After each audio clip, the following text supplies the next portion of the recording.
Hello everyone, let's find out the difference between bleeding and guttation. So these both topics are related to plant physiology, and in this one we study about the bleeding.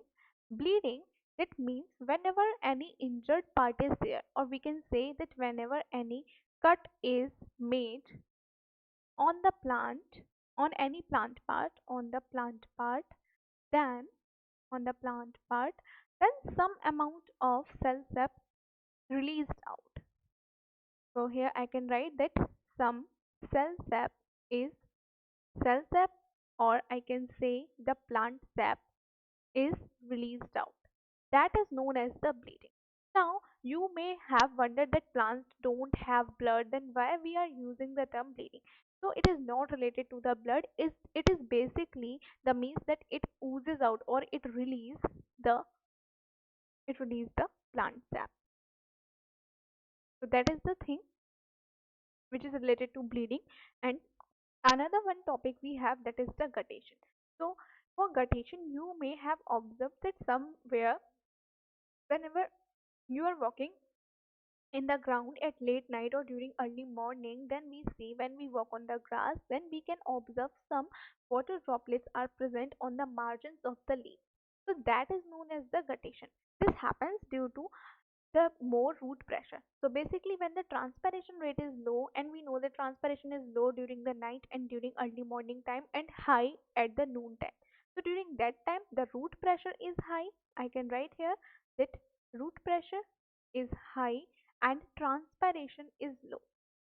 So when root pressure is high and transpiration is low, so the water content in leaf increases.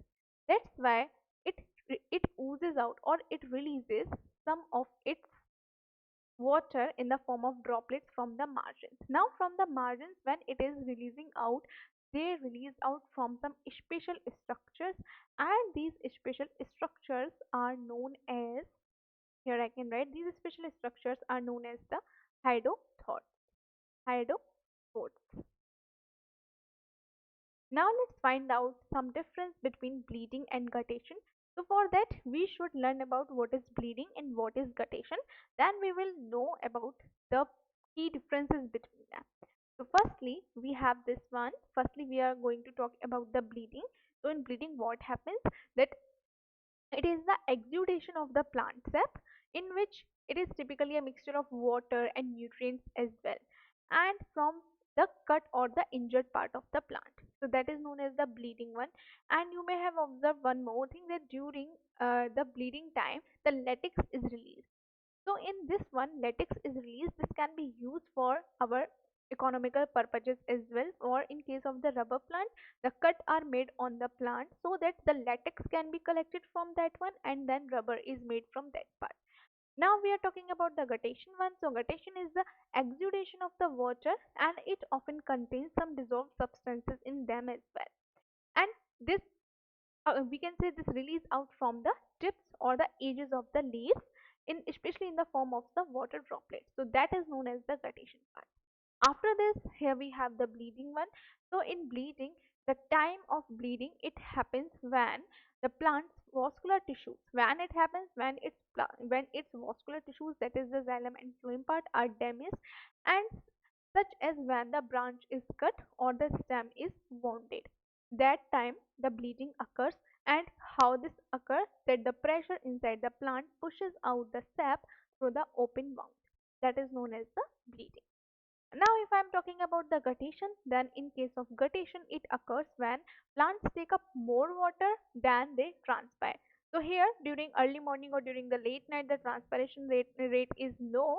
As a result there will be more root pressure in the plant, and during night when the stomata are closed, the root pressure causes the water to be pushed out of the plant through specialized structures, and these specialized structures are known as the hydathodes at the leaf edges. After this we have another thing about the bleeding, that in case bleeding can occur at any time. There is no fixed time of bleeding. Whenever cut is made on the plant part, then here bleeding will be there from the plant part.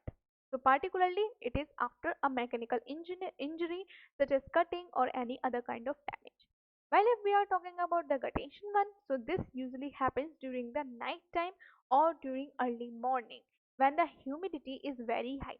So if the humidity is high and transpiration rate is minimum, at that time guttation will be there.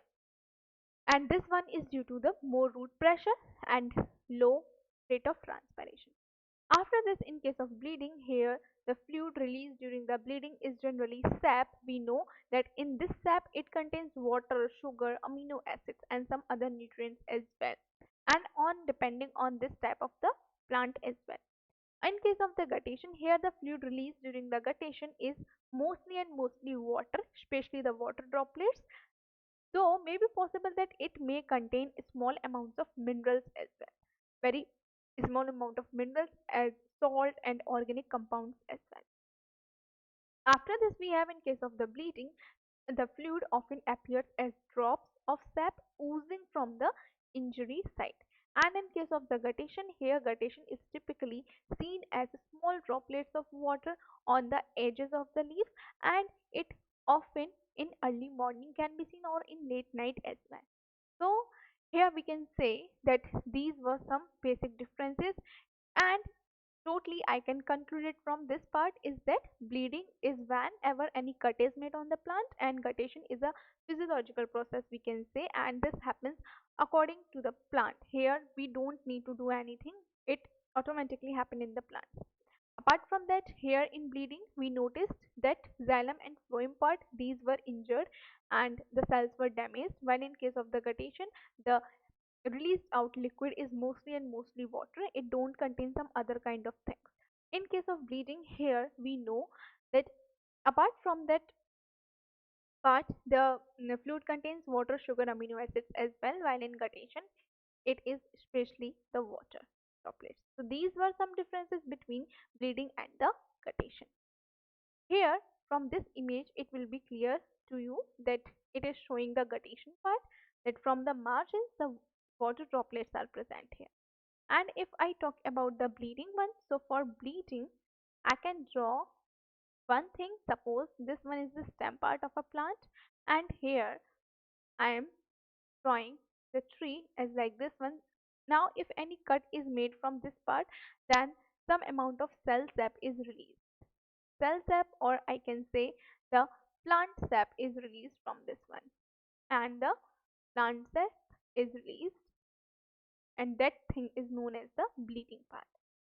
These were some basic differences between the guttation and the bleeding.